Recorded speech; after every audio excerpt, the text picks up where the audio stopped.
Wote kwanza namshukuru Mwenyezi Mungu, lakini pia tunamshukuru mkurugenzi wetu mkuu Profesa Joseph Ndunguru kwa kutuwezesha kuweza kushiriki katika maonyesho haya na maadhimisho haya ya siku ya Ziwa Victoria. Na kwa kweli tangu tumefika siku ya kwanza mpaka leo tunapoenda kuhitimisha, tumeweza kupokea wageni wengi ambao wamekuwa na kiu ya kutaka kujua majukumu ambayo sisi tunayafanya katika maadhimisho haya ya siku ya Ziwa Victoria.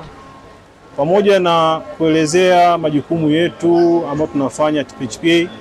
lakini jambo kubwa ambalo tunakuja nalo ni kuelezea ni namna gani TPHPA inatoa mchango wake katika uhifadhi wa rasilimali maji hasa Ziwa Victoria. Kama tunavyofahamu, katika Ziwa Victoria tuna changamoto ya gugu ambalo limekuwa likiongezeka siku baada ya siku, na sisi kama TPHPA tumepewa mandate ya kuweza kudhibiti gugu hilo kwa kutumia njia ya kibiolojia. Kama tunakumbuka ni kwamba mwishoni mwa mwaka jana timu ya wataalamu mbalimbali kutoka taasisi mbalimbali ziliweza kutembelea nchi ya Uganda kwa ajili ya kujifunza namna ambavyo wanadhibiti gugu hili, na baada ya kurudi nchini waliweza kurudi na wadudu takriban 500 kwa ajili ya kuwazalisha hapa nchini, na jukumu hilo likapewa TPHPA kupitia kituo chetu cha udhibiti wa visumbufu kwa njia ya kibiolojia Kibaha, na hadi sasa tunapozungumza tuna zaidi ya wadudu ambao wamezalisha zaidi ya wadudu 40,000. Kwa kikubwa tumeelezea wadau mbalimbali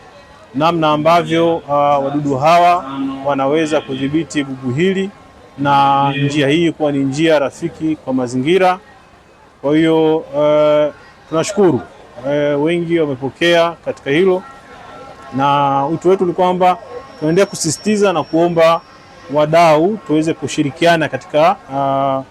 kuendeleza udhibiti wa jambo hili, kwa sababu hatua inayofuata sasa hivi tunahitaji kutengeneza vituo kwa ajili ya kuzalisha zaidi wadudu hawa katika eneo letu la Ziwa Victoria, na hilo haliwezekani isipokuwa kwa kuweza kushirikiana na wadau. Kwa upande wetu TPHPA kwa sasa tutaendelea kuzalisha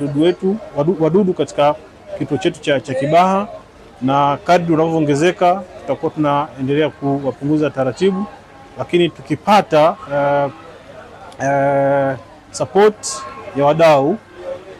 tuweze kushirikiana nao, tuweze kushirikisha jamii, tutengeneze vituo ambavyo vitakuwa shirikishi, kwa maana jamii iweze kuvi-own vile vituo kwa ajili ya kuzalisha hawa wadudu,